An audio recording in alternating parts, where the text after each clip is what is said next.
Hello YouTube, and today we're going to be taking a look at an account that's got 4 Transcendence Heroes. It's something we don't often cover here. Normally I'm helping mid-game players with maybe 2 or 3 Transcendence Heroes, or people that don't even have a Transcendence Hero or are approaching their first. So to look at an account with 4 Transcendence Heroes should hopefully be useful for people that are struggling with Void Campaign, or maybe if you've even reached this point and you haven't got like Vanquisher beat. What can you do to help? What can we do to improve your account? And how should you even be using your Tree of Origin and artifact stuff to make sure that you're getting the most out of your account? Today, our volunteer for taking part is Matthew, and Matthew has been a long-term member of the community, left for a bit, has come back, and really didn't know kind of what to do, and kind of felt like he hit a few brick walls, so has decided the new focus is going to be Void Campaign. And that's totally great. If you look at this account, it's VIP 9, it's level 343, so Matthew's been playing for quite some time, and he's got a ton of gold. Not a lot of gems, but that makes sense with holiday season being just behind us, and it's New Year's right now. There's a big gem event for New Year's too, if you really wanted to get those dummies. So there's a lot of stuff to do. And if you go and look at his heroes, this might look really cool. You might go, whoa, he's got Vesa, he's got Jar, he's got Swordflash, he's got Mockman. But any experienced player can take a look at this and go, this doesn't feel good. And there's a few reasons why this doesn't feel good. First of all, we have one Tree of Origin hero that's Tree of Origin 2. This is great. This is our Vesa. And when you get a hero to Tree of Origin level 2, which is level 40 in the tree, Tier 2 allows you to improve your active skill, which is arguably the most important skill on any hero that's going to be a big damage dealer. So that's great that Fairy Queen Vesa's got that. But then if you look at the other heroes, they're in positions where Mockman, Jara, Swordflash, they're all Tree of Origin 1, and that's giving them hardly any benefit whatsoever because you're not getting an opportunity to use your sublimation, which is one of the most valuable resources you can get as a player. Now, I don't know if Matthew has any sublimation, and if I look at his chests, the answer is he probably doesn't know, but if he did, he could go ahead and put that in the heroes to improve their active skills. So for you, Matthew, one thing you want to focus on is actually getting some sublimation materials so that you can go ahead and improve the active skills on heroes. If you look at a hero like Jara, it's going to improve her crowd control consistency, and even these added bonuses, you can see that makes the limits within the crowd control more beneficial. If you look at that, it's going to improve her control precision, and the last one here is actually going to mean she has a better chance to CC enemies the more energy she has. So this is really important. And yeah, you kind of figured that. That's good. That's good. That's something returning players have been like, whoa, okay, so this Tree of Origins new, Awakenings, what's this? And you can see he doesn't have a lot of Awakens. So again, this is symptomatic of a returning account. Moving further to this, the fact that you've gone with Tree of Origin 1 across 3 different heroes means your spiritual essence is spread thin. You need about 33,000 spiritual essence to get to Tree of Origin level 1, but to get to level 2 you need 100,000. So that could be a whole level 2 just across those 3. And if you look at the Mockman, he's level 37, so he's almost level 2, which means you've almost spent 100,000 on this guy. So we've got a ton of those, as we call them, potatoes, the spiritual essence, like spread out across our heroes. Another thing I wanted to mention is if you did have enough to take a hero to Tree of Origin level 3, that's going to open so many opportunities for you here in the Glory Challenge, because simply by doing that, if you do it to a Shadow or Abyss hero, you're going to get 200,000 spiritual essence. If you do it to a hero here in the Fortress or Forest faction, that's another 200,000, and if you go ahead and do it in the Dark and Light, you get another 200,000. And to get a hero to Tree of Origin level 3, you only need 233,000 spiritual essence. So by reaching 233,000 spiritual essence, suddenly you can take your account to having 833 spiritual essence, which is more than enough to make a hero Tree of Origin level 5. That's the mad difference between hitting level 3 and not having level 3. To do that, though, it needs to be heroes that are not transcendent. One of the big mistakes I see people make is they try and do this with heroes that have the Transcendence faction, thinking that they're Forest or Fortress or Abyss or Shadow. And then suddenly they realize, oh no, they're Transcendence, I didn't get the rewards. So what it requires you to do is strip away, unfortunately, all of your heroes from their Tree of Origin levels, which is really difficult to do, and it's problematic that DH Games haven't given us a way to remove this. But let's just say you did do that. It's going to cost a load of soul symbols to do. You then have to build up the heroes from each of those factions and then strip them down again with those soul symbols. So if I go look at your bag, you only have 10 soul symbols. So that's going to be something you won't be able to do anytime soon. But again, It's something you need to be aware of that you can do. So that's us talking about the Tree of Origin and how you can optimize things there. One thing I do want to talk about that you've done as well is if we take a look at your stellar shards, you'll see that all of the heroes, or at least our top 15 heroes, are all at least Void 1.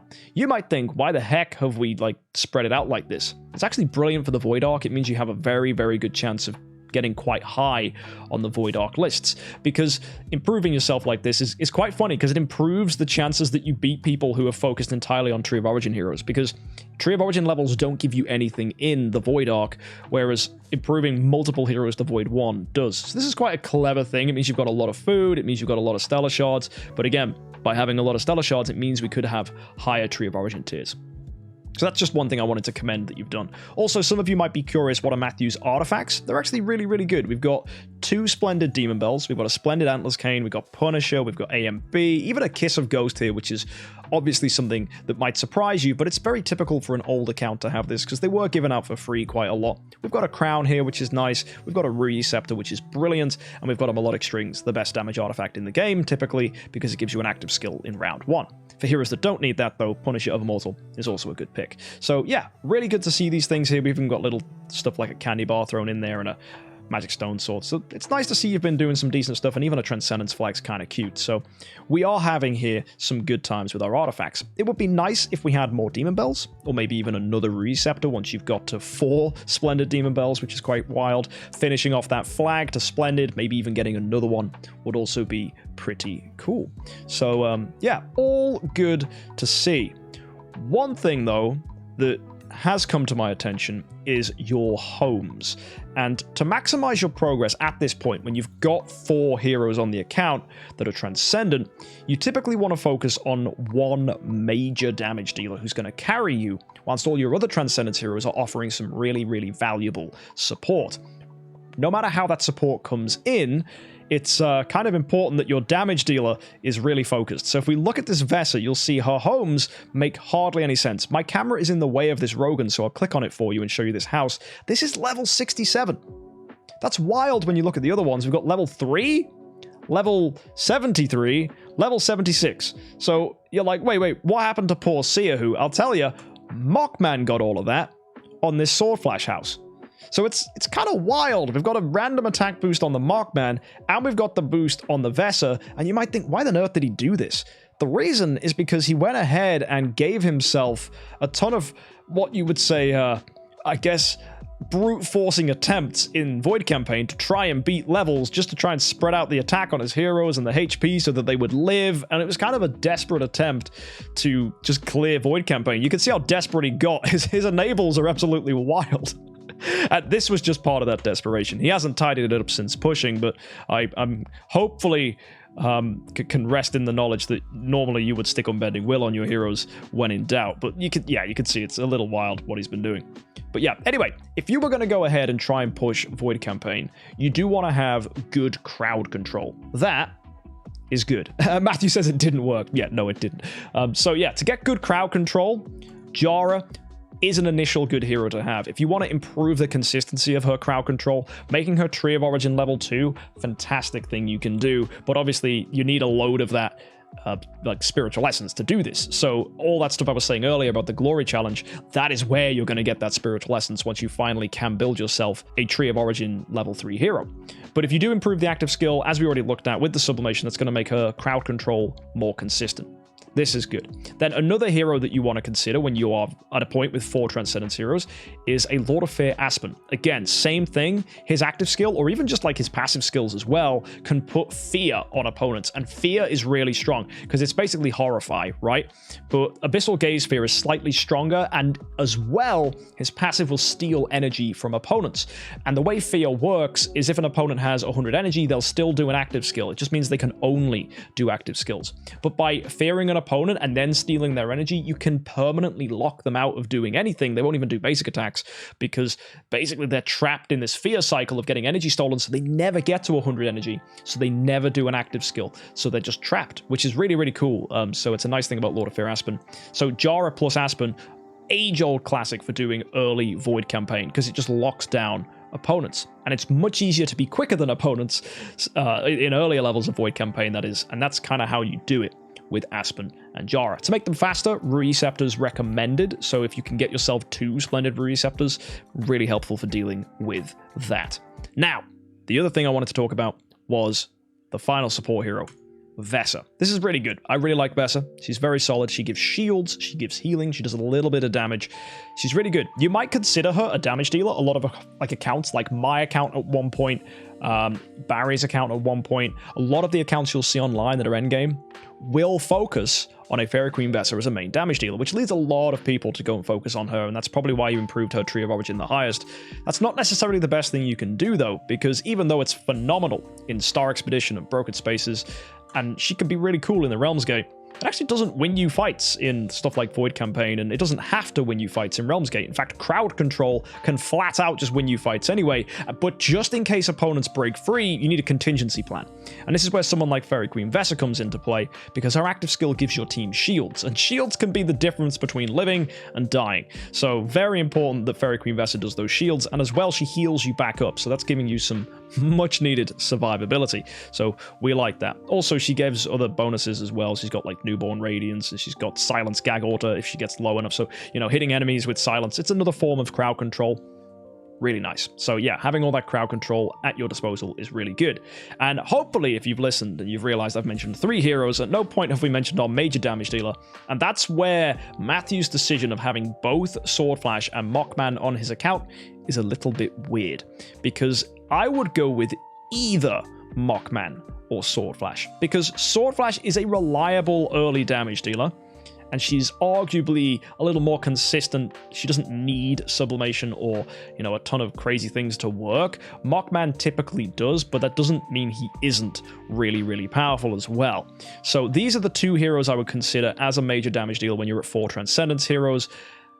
In the case of Mockman, he would use Jara as a tenant, along with his other tenants. In the case of the Sword Flash, she would use Lord of Fear Aspen as a tenant with the others. So we would want one of these to be the damage dealer. And also, they would want to be the one that you prioritize a lot of your Tree of Origin improvements in, because they're the ones that we're going to want to improve the skills on to maximize their damage, because Mockman really loves getting himself an improved active skill. He loves getting in the light slashing, for example, and actually the first few upgrades on Resolute Swordsman's really good. It's arguably not so good to upgrade the final thing here, because it improves the chance that he swaps his form, and that's actually sometimes detrimental. So maybe you don't need to fully upgrade his final passive, but the other stuff's also really, really good. And if you wanted to improve his basic attack, you can do as well. But yeah, anything to improve Mockman's consistency, definitely worth doing. And with the Sword Flash, if you chose her as your major damage dealer, again, the same thing. Active skills, you know, stuff that gives sharpness, and this freaking skill gives her energy feed, right? She gains 50 energy every time she gets Impeccable Flow. That's phenomenal, by the way. So yeah, really cool that she gets that ability. So yeah, the 2 of them are really, really nice. I think, for me, I'd choose Sword Flash, arguably because if you do get to this point, the energy feed's really nice. Her active skill deals a lot of damage, and she's arguably consistent in Void Vortex a little more than your buddy Mockman. That's not to say Mockman can't do Vanquisher, right? You are at Vanquisher every 6. You can totally, with the heroes you have, clear this. So I would go ahead and just try and focus on one of those to maximize your team's performance. And both would enjoy Melodic Strings. Maybe you go with Punisher to be their damage-dealing artifact. It's a little slower, but it still kind of works. It really depends on what you're fighting. And yeah, I hope that this discussion has kind of helped people that do have 4 Transcendence heroes and helped you with how to prioritize your Tree of Origin stuff. And Matthew, I hope it's kind of given you some guidance with where to go. In Matthew's case, it's not a perfect solution, because the big answer for Matthew is, well, you're going to need to get some Essence, and that's not easy to do. Both Spiritual Essence and Essence Sublimation are 2 things that this account severely lacks, that would, when you do get them, massively benefit you. And obviously, to do the way of getting all of the Spiritual Essence is going to require a lot more soul symbols, which is, as we covered earlier, not something that you have. That said, though, if you can focus on the things we've discussed, improve the active skills of your crowd control heroes, if you can go ahead and focus on that major damage dealer, get their tenants in, and make them the only homeowner, your account should really flourish. and it should be pretty fun. I hope that for the viewers at home, this has been informative. It was only kind of a brief discussion of the kind of problems you face as you're transitioning from mid-game to late game, and I think with a team of heroes, with the Receptors on the crowd control heroes, and with, I think, probably a Demon Bell on the Fairy Queen Vessa for the energy feed, and then probably melodic strings on either the Markman or the Sword Flash, which if you choose, again, I would go with Sword Flash, especially in your case. I mean, look, 100 skill damage, and we have here the higher attacks, and it's a B in health. That's actually a really good Sword Flash copy. Yeah, I would go with that and try and maximize your damage in the Void campaign, and you should be able to, with 4 heroes, maybe even clear the first chapter. It's going to require a lot of tenacity, but if you get to that point, you can start getting X upgrade materials, which is going to be huge, and also suck because you'll run out of Spirit. But you got a lot of E5, so Spirit shouldn't be too much of a problem, although that's another thing that's going to really hurt your soul symbols. So yes, best of luck, Matthew, and I hope you learned a lot with your account returning. And if you've got any more questions, of course, hit me up here on Twitch. And if you guys at home have any questions, hit me up here on Twitch or join our Discord and sign up for an account review yourself on a Tuesday. Either way, excellent account, Matthew. Glad to have you back here, and I hope that the new updates like Tree of Origin and Sublimation and Awakens don't overwhelm you too much. Until next time, folks, hit that subscribe button on YouTube, and happy idling.